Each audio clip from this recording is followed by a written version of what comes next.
Basebo ne banyabo twabayise enkya leero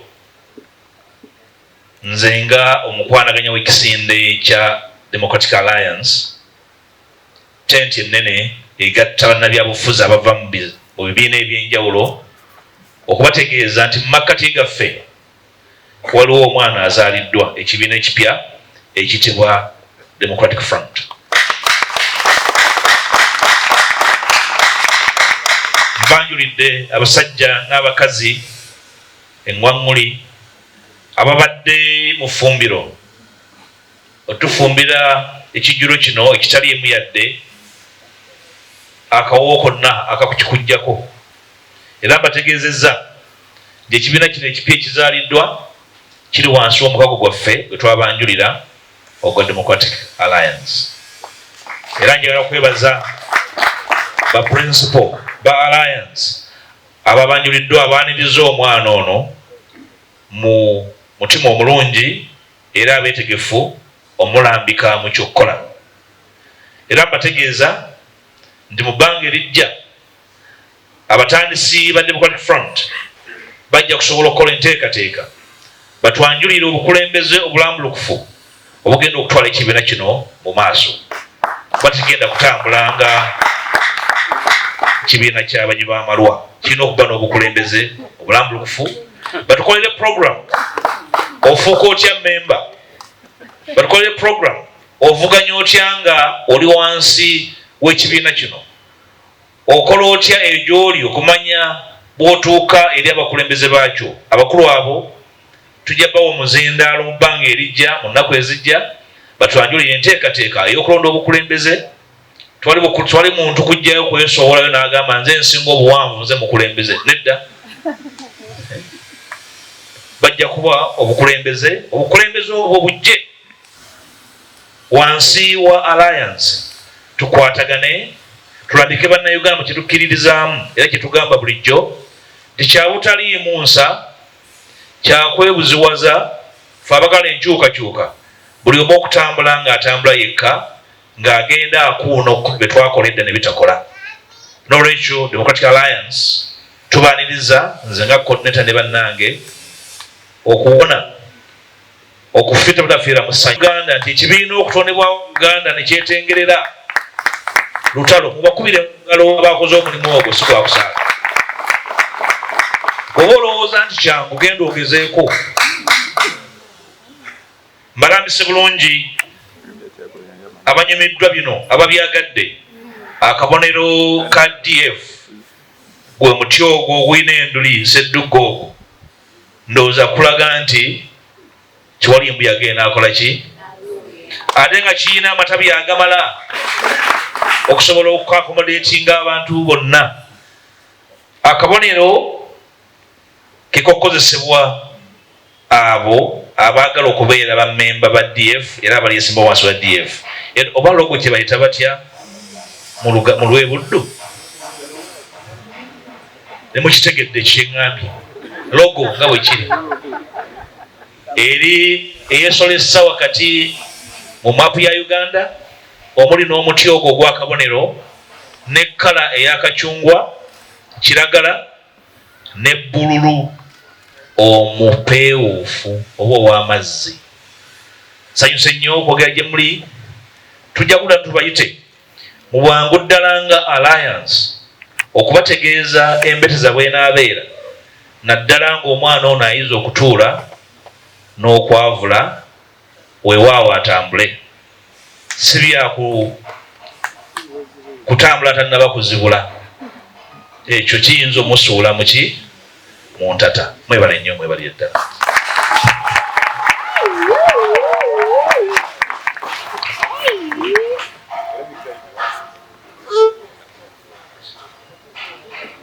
Well, before I'm sure some journalists would wish to have questions. That's my thinking as a journalist.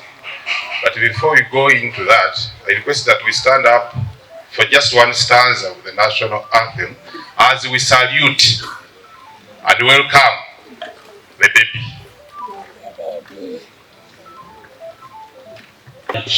Humbled and appreciated, my brother. the Honorable Kasibante Moses, class monitor.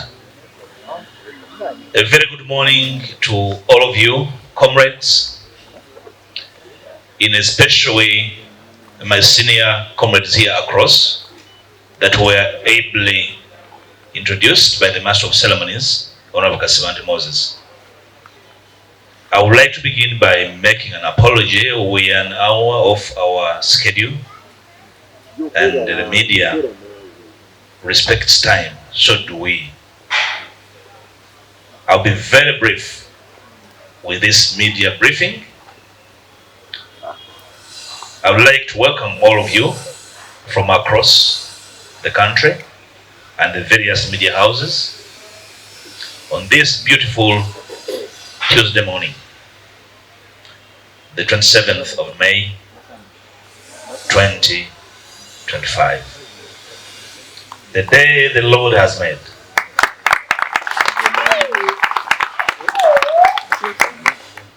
It's a day that should go down in the annals of our history, that when many and sundry were stuck on the options as to the way forward, a team of Ugandans desirous of finding a way out of our troubles birthed a child named the Democratic Front.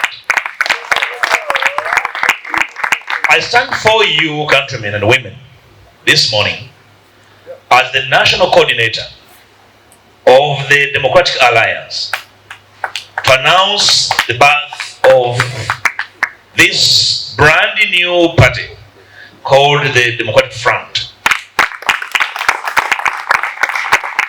DF. DF is one of the parties from today onwards under the big tent of the Democratic Alliance. So from today onwards, let it be known to all and sundry that under the DA, officially, we have three major parties: SDP, PDP, and DF.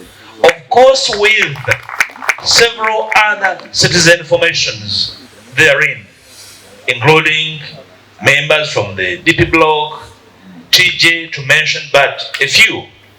But because the DF is a party, we had to be here today, this morning, to announce to the country the birth of the DF.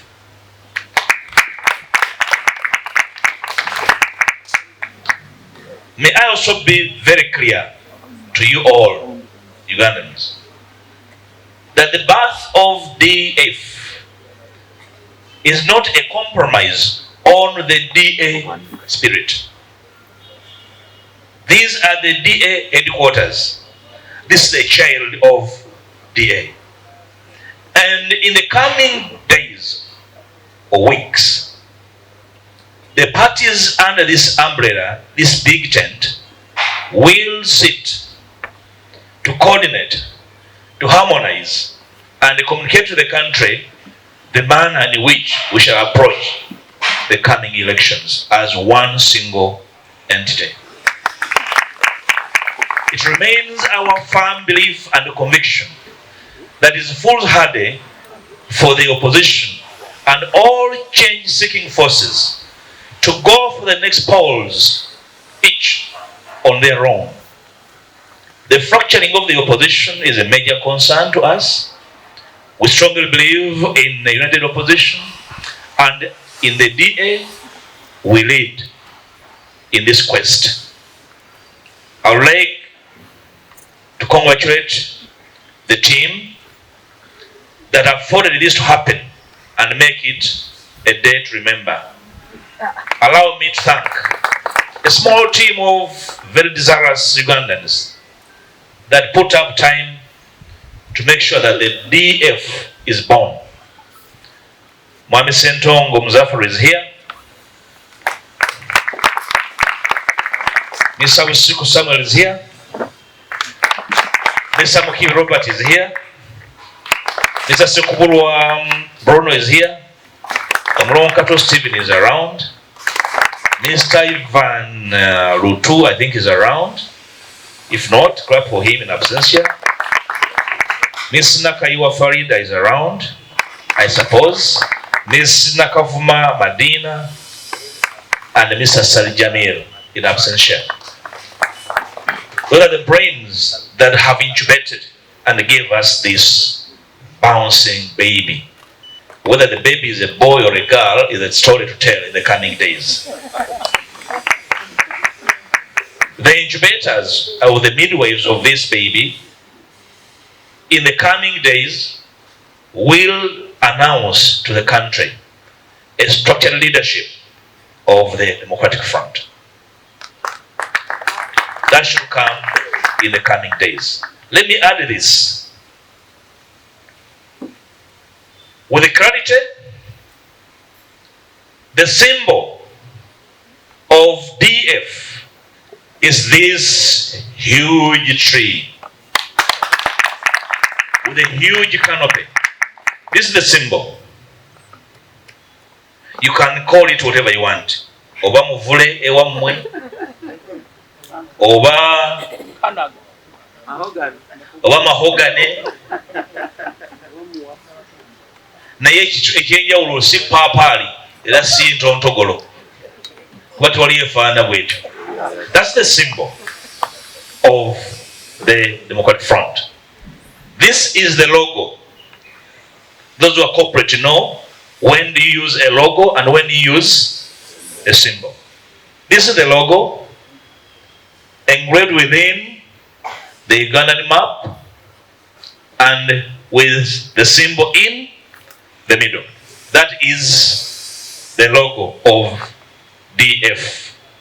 And the colors are three, very distinct. Green, burnt orange, and light blue. Others call it Marian blue. Those are the symbols of the DF. Just to all citizens out there viewing this press conference, that's the task we have come to announce this morning. But again, I would like to restate and reconfirm and reaffirm that the announcement of the birth of DF does not in any way compromise the founding principles of the Democratic Alliance. And therefore, this little young child bouncing and buoyant is a little child of the Alliance. And therefore, the Alliance will in the coming days sit to provide harmony and direction to all of you seeking political office in the coming days. Will remain a platform that will offer ideological, philosophical direction to the country, and that is not going to be moved or changed by the birth of this child. I thank you most sincerely. I want to ask all of you that were stranded in the rain, in the storms of inconsistency, stranded on the roads, beaten by the rains and the thunder, that you have a new party bond. You can't be lost. Basebo ne banyabo twabayise nkya leero nze nga omukwanaganya w'ekisinde kya Democratic Alliance tenti ennene egatta bannabyabufuzi abava mu bibiina ebyenjawulo okubategeeza nti mu makkati gaffe waliwo omwana azaaliddwa ekibiina ekipya ekiyitibwa Democratic Front. Mbanjulidde abasajja n'abakazi engwaŋŋuli ababadde mu ffumbiro otufumbira ekijjulo kino ekitali emu yadde akawo konna akakukikujjako, era mbategeezezza nti ekibiina kino ekipya ekizaaliddwa kiri wansi w'omukago gwaffe gwe twabanjulira ogwa Democratic Alliance. era njagala kwebaza ba principal ba alliance ababanjuliddwa abaaniriza omwana ono mu mutima omulungi era abeetegefu omulambika mu kyokkola. Era mbategeeza nti mu bbanga erijja abatandisi ba Democratic Front bajja kusobola okukola enteekateeka batwanjulire obukulembeze obulambulukufu obugenda okutwala ekibiina kino mu maaso. Batigenda kutambulanga kibiina ky'abanyi b'amalwa, kirina okuba n'obukulembeze obulambulukufu. Batukolere program ofuuka otya memba, batukolere program ovuganya otya nga oli wansi w'ekibiina kino, okola otya egy'oli okumanya bw'otuuka eri abakulembeze baakyo. Abakulu abo tujja bawa omuzindaalo mu bbanga erijja mu nnaku ezijja batwanjulire enteekateeka ey'okulonda obukulembeze. Twali muntu kujjayo kwesowolayo n'agamba nze nsinga obuwanvu nze mukulembeze. Nedda, bajja kuba obukulembeze obwo bujje wansi wa alliance. Tukwatagane tulabike bannayuganda mu kyetukkiririzaamu era kyetugamba bulijjo nti kyabutaliimu nsa kyakwebuziwaza fe abagala enkyukakyuka, buli omu okutambula ng'atambula yekka ng'agenda akuuno be twakoledde ne bitakola. N'olwekyo Democratic Alliance tubaaniriza nze nga coordinator ne bannange okuwona okufita butafiira mu ssanyu ekibiina okutondebwa Uganda ne kyetengerera lutalo. Mubakubire mu ngalo abakoze omulimu ogwo si gwa kusaala. Bw'oba olowooza nti kyangu genda ogezeeko. Mbalambise bulungi abanyumiddwa bino ababyagadde akabonero ka DF gwe muti ogwo ogulina enduli seddugga ogwo, ndowooza kulaga nti Kiwali Mbuyaga enaakola ki ate nga kirina amatabi agamala okusobola okukakomodatinga abantu bonna. Akabonero kikokozesebwa abo abaagala okubeera bammemba ba DF era abali esimba wansi wa DF. Oba logo kye bayita batya mu lwebuddu ne mukitegedde kyeŋŋambye logo nga bwe kiri eri eyeesolesa wakati mu maapu ya Uganda omuli n'omuti ogwo ogw'akabonero ne kkala ey'akacungwa, kiragala ne bbululu omupeewuufu oba ow'amazzi. Sanyuse nnyo okwogera gye muli. Tujja kudda tubayite mu bwangu ddala nga alliance okubategeeza embeteza bw'enaabeera, naddala ng'omwana ono ayiza okutuula n'okwavula weewaawo atambule. Si bya kutambula tannaba kuzibula, ekyo kiyinza omusuula muki mu ntata. Mwebale nnyo, mwebale ddala.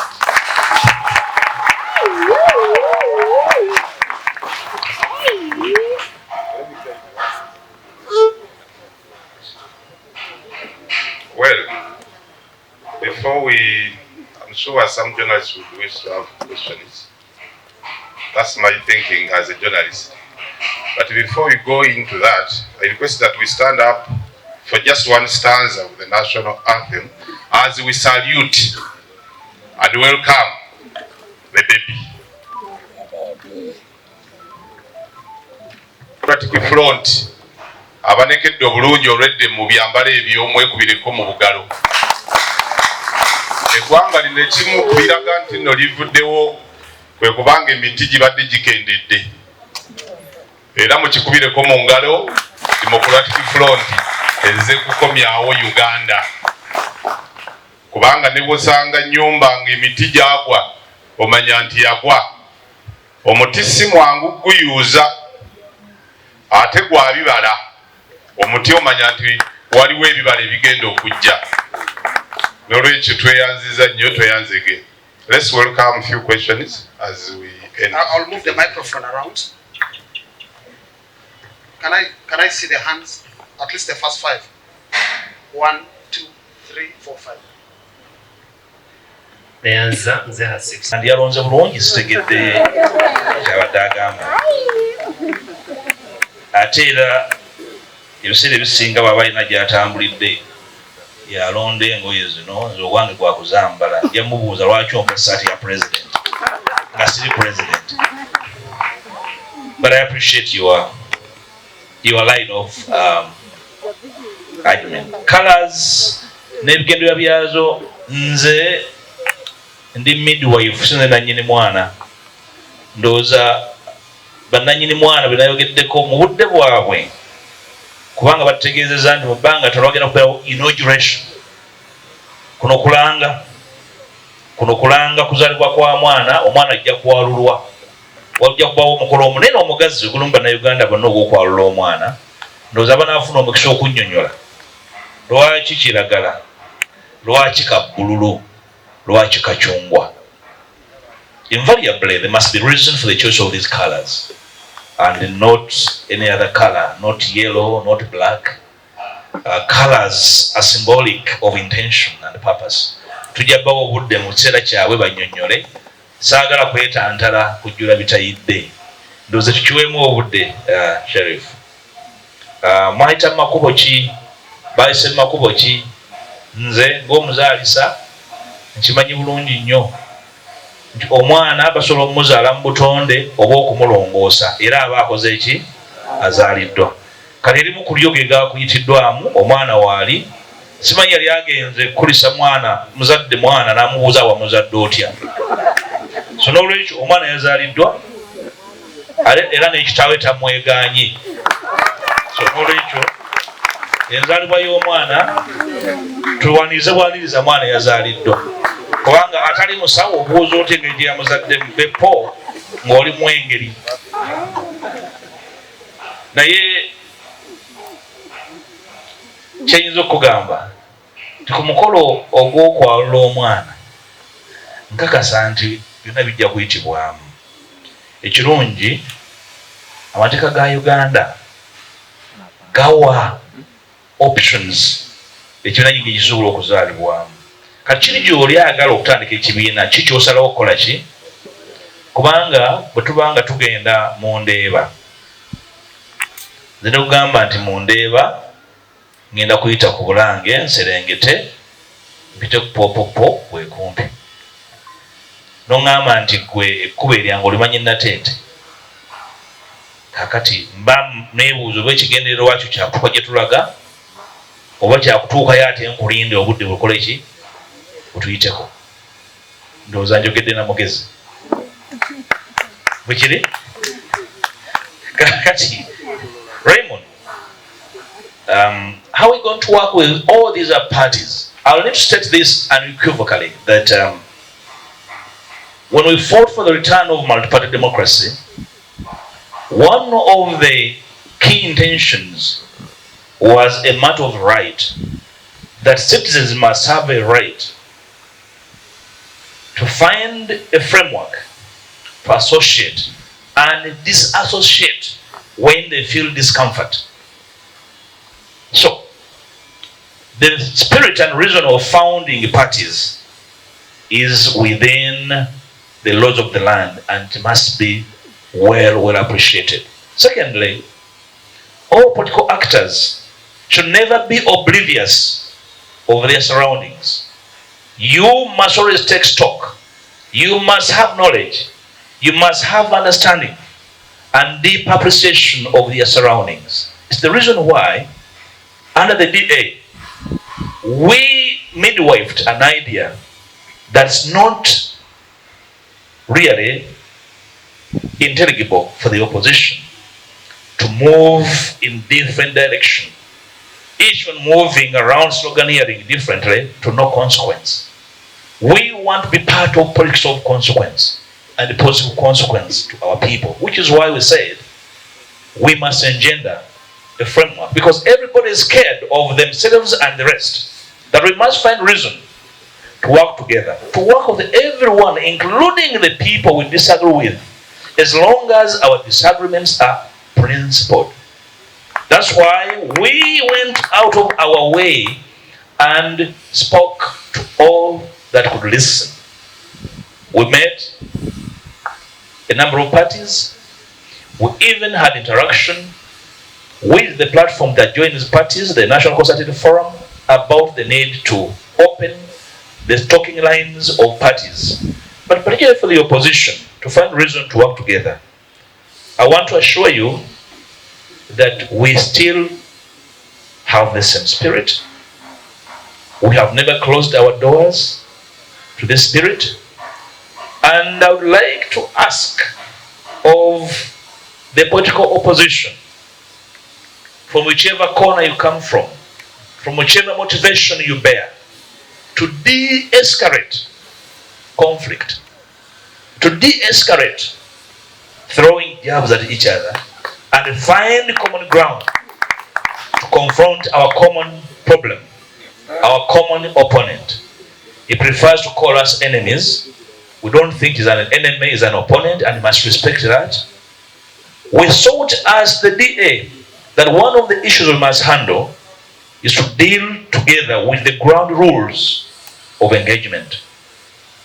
That didn't happen in the time we wanted. We still believe if we work together, we can actually collect the low-hanging fruits and come up with a platform of working together before the next polls. We do not want to take confusion to the people. We want to face the people with these common challenges, common platform, common issues, regardless. And at the DA, we would respect an engagement that will give us properly selected candidates to confront the opponents. Raymond also asks whether the public apology given by Mr. Museveni and his wife would be one that the country should take seriously. First of all, it's a new one in the genre of General Museveni. It's a new one, and I have engaged in self-education. What could this imply? Is General Museveni preparing us for even worse deeds? In my faith, in my belief, even in the law that I practice, an apology is never equivocal. When you say I'm sorry, you do not say but. And when you say you are sorry, you must state unequivocally what you are sorry about. An apology that is vague, devoid of why you are sorry, is an apology in generality. Probably he's sorry that his motorcade bypassed Blange over speeding. Could be that the reason?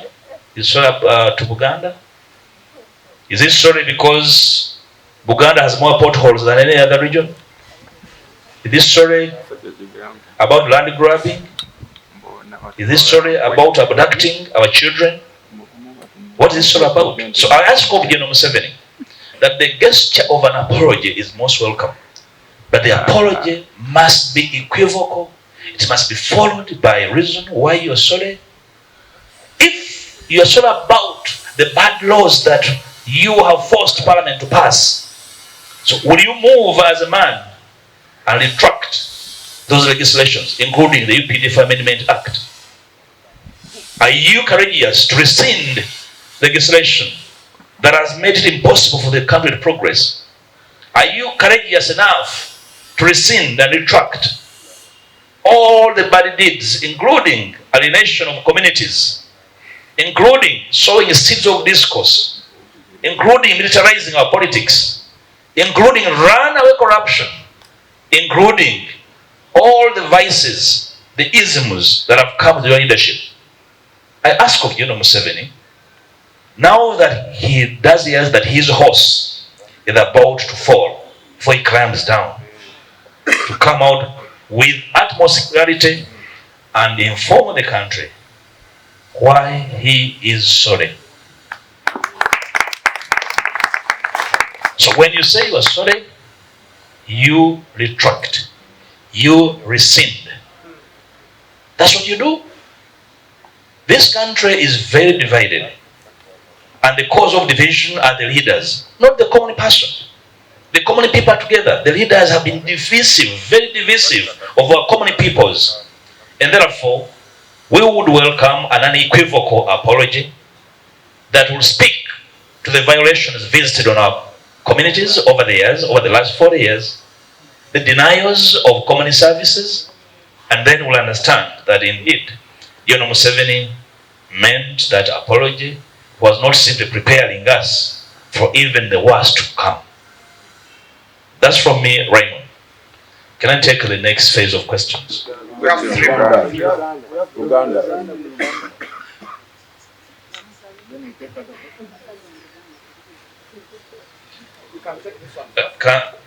Kansooke nziremu ensonga eyo ndowooza nti kimusika kisinga okwagala mu Luganda.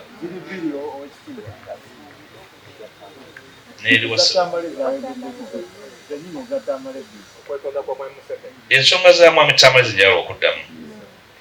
Ekisooka enkolagana yaffe n'ebibiina ebirala tugikkiririzaamu, tugyogerako bwogezi nga mukolo.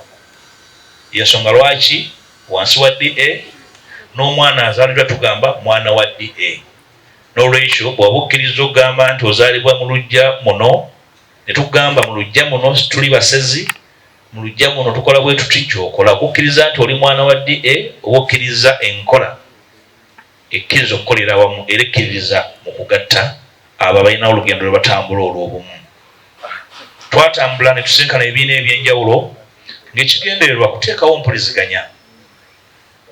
Empuliziganya tetegeeza nti tukkaanya ku buli kintu. Empuliziganya ng'etegeeza nti tubeeko bye tukkaanyaako tukole kubanga bitugatta.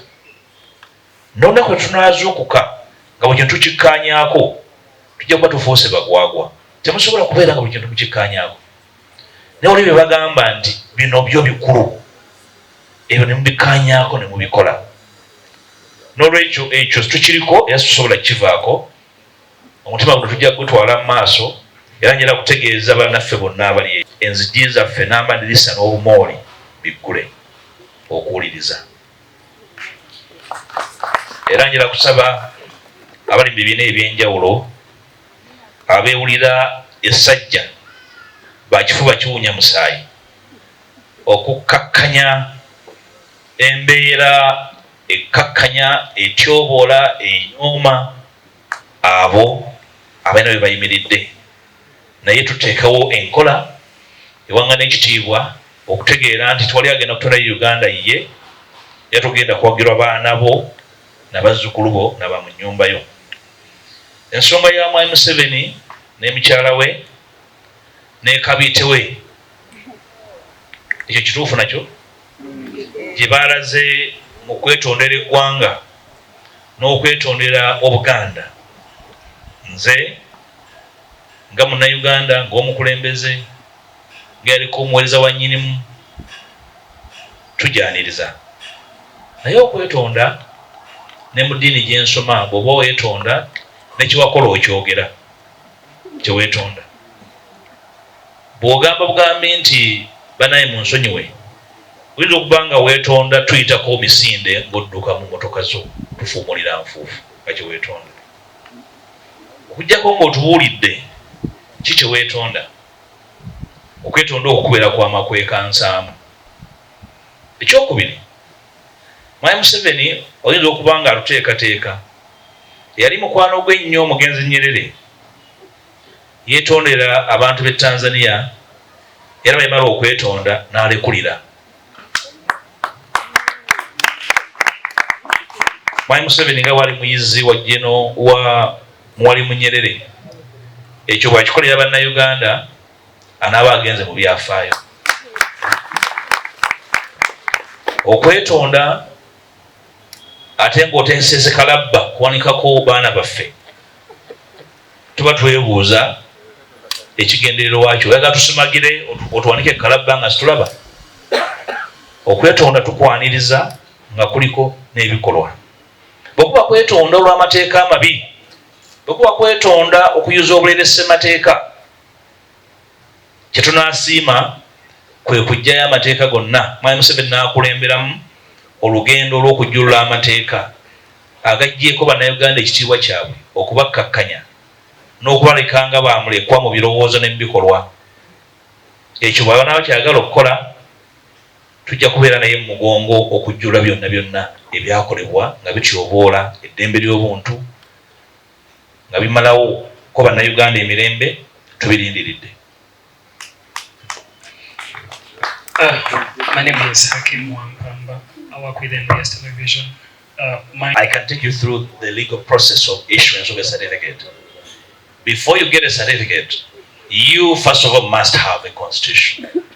The migration from Gwini President to DF is a legal process, well dotted and well structured within the guidelines of party formation. All those stages were well navigated. A new constitution was gazetted. In fact, it was in the public gazette. Just that you people never read. You're on social media rumor mongering. There are legal documents in the official government gazette. For 30 solid days, it was in the gazette. After that, the symbols were in the gazette for 30 days before certificate was issued. So that process started in March last year. Just that we chose to go about it smoothly and calmly because we fully understand the intricate nature of these processes. So therefore, you can advise your friends to pick from the methods we use to work. So we knew it was intricate. We went about it calmly, but with hindsight to the legal processes. So be comforted in that fact. Of course, the birth of this child heralds a whole fresh beginning. Politics can never be the same with this birth. That is an assurance. It's a whole new beginning. It means a lot to the alliance here. And make no mistake. Just remind you, my brother, that if you made a sample out there on the streets, over 70% of Ugandan voters belong to no party. And the reasons are various. So the DF has opportunity to harvest from that rich, allay of citizenry that seek a political home. Those disenfranchised, those seeking an opportunity to work with a harmonized group, respectful of a variety of views, and that's where we are. And we stand to defend the DF to carry through amidst the work environment that you aptly described as intricate. Are you answered? Yeah, okutegeeza Omulangira Wampamba nti amakubo agayitibwamu okuwandiisa ebibiina abakulu bano bagayitamu. Olugendo lwabwe lwatandika mu mwaka oguwedde mwezi gwokusatu twali mukolo naye amateeka gafuga ebibiina by'obufuzi okuwandiisibwa gonna gayisibwamu. Balina constitution erambikiddwa, so ogendako ne kopi yaayo oba oli wa mukisa. Actually, you should have this, the media should have the copy of the constitution. I think soft copies are available for the comfort of everyone. Okutegeera obulungi ssemateeka waali ge bajja okugoberera okuteekawo obukulembeze era bunaafaanana butya. Ndowooza ekyo weekiri. Bannaffe abaafuna ebizibu ne ssemateeka waabwe ndowooza olwo olubimbi lwabwe n'olubabuuzanga oli mu luggya lwabwe. Endegerezi zivugira mu mpya bbiri. Ebirala tujja bigoberera. 2 questions only. Please do.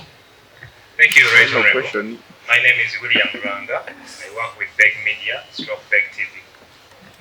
I would like to ask you the first question, that as Democratic Alliance, do you have any alliances across continents? I'm not making any particular reference to the D of South Africa. They have their get up. Our stand up is different. There's nothing in the name. You probably, if you get to see our constitution, you'll unequivocally see the get up of this new baby and compare that with the D of South Africa. I think they're just names. I'm very sure there are so many Rwangas with different ambitions, different get up. But it's imperative. You're only reminding us to look around for potential allies who will able to do that under the DA. Thank you. Am I ready to lead a delegation to negotiate a common platform? Invariably, that's what I've been doing over the last couple of months. It's an incomplete process. It's something I never want to give up on. I confess to believe in that common front. I'm only disappointed by the fact that sometimes along the way we confront pettiness from actors, we confront actors with short-term ambitions. That in a way begets the opportunity to founding a common platform. But from these seniors with whom we have worked for generations, there is firm conviction that it's the only way and only way. Otherwise, tubeera musenga veemu ngaddemu. Tetujja kwewaayo, tujja kwetwaliza bannaffe okulaba ntuwuliziganya bwe tufuna ekitugatta tukitwale mu maaso tube kisobola okugira mu bannayuganda ekiyinza okubayamba. Mwandembe waliwo bannaffe abakkaanya naawe ku nsonga ezaali mu NUP baliwa ekyennaku olwaliro sazze na lukalala lw'abantu benzikaanya nabo naye bangi nnyo ate ndowooza bwe tunaafuna omukolo omugazi ne gye tugenda mu maaso tugenda kwongera okulaba okweyubula. Olwaliro tulize kuyisa kirango nti waliwo okweyubula okw'enjawulo n'obugazi bwa DA obuvuddeyo olwaleero. Gye tugenda mu maaso awo tujja kwongera ndowooza okutegeera obulungi biki ebiriwo. Ekyokubiri, entalo mu bibiina, mu DP, mu MUP, mu FDC. Kakano abantu bonna abantu balamu bwe babeera wabeerawo ensonga ze mutakkaanyaako. Ndowooza ekisinga obukulu nti buli kibiina kyandibadde n'enteekateeka esobola eyamba okwaŋŋanga obutakkaanya obwo nga buzze. Obutakkaanya buleke kuba butakkaanya ku nsonga ate buveemu obutakkaanya obw'obuntu. Ndowooza ekyo ekisinga obukulu. There must be a framework, there must be a mechanism of conflict resolution in every organization. Obutakkaanya kya buntu kubanga ekibiina mukuŋŋaana nga temwakula mwenna, temwasoma mwenna, buli muntu alina obuvo bwe naye nga mugatta buddo, mugatta gye mugenda naye nga buli omu alina ennono kweyasibuka. Ekisinga obukulu nti ekibiina kibeere n'enteekateeka ey'okumalawo obutakkaanya nga buzze mu makkati g'abantu. Ekisinga obukulu ekizibu ekibeerawo obutakkaanya okufuuka obw'obuntu. Genda oli abeewammwe, genda oli egundi, gundi akola bw'ati. Obutabira butakkaanya olubeera luyombo lwa ku mizigo. N'olwekyo obukulembeze bw'ebibiina bulina okulinnyisa omutindo buve ku nnyombo ez'okweyira amazzi g'ebyennyanja ku mizigo. Ndowooza ekisinga obukulu kiyamba okutambula. Naye na kino tukyerabira okuggyako nga situbadde wano. Omu ku butakkaanya nsigo esigiddwa effugabbye erirudde wano. Abantu bwe bafugibwa obubi ebbanga eddene akandibadde akasonga akatono kafuga ensonga ennene nnyo. Ekyokubiri, ne naddibanga asobola okusiga ensigo eyo mu bugenderevu nga kyanoonya bwe butatambulira wamu. Nga bwe basanga ng'ennyanja yammwe eteese ng'akasukamu ejjinja okusanga nga waliwo embeera efaanana bw'etyo. Ndowooza ekkatala eddene eriri ku bukulembeze bwonna gye buli. Leaders as a mass will disagree. The disagreements must be anchored on principle. When they become personal, that is pettiness. They should never be institutionalized. So that's my take on disagreements. That's really must as a form of human nature. Conformism or conformity, for me, is not an act of astuteness on the part of leaders. Leaders must agree on a platform and then rise to say, we're going to resolve this disagreement because we have given a higher call to offer leadership. Njala okwebaza nnyo okujja mu lukuŋŋaana olw'amawulire. Aba DF bannakazadde bajja tuwa timetable okwanjulira ekibiina kino eggwanga lyonna omukolo omunene ate n'abakulembeze ba DA okutwala omwana ono mu kisenge bamuwulire bwe bambala sikaati ne basiba empale, si kutambula mu bantu ng'empale esibye balance. Mukama Katonda abakuume, Massimo gy'akonde.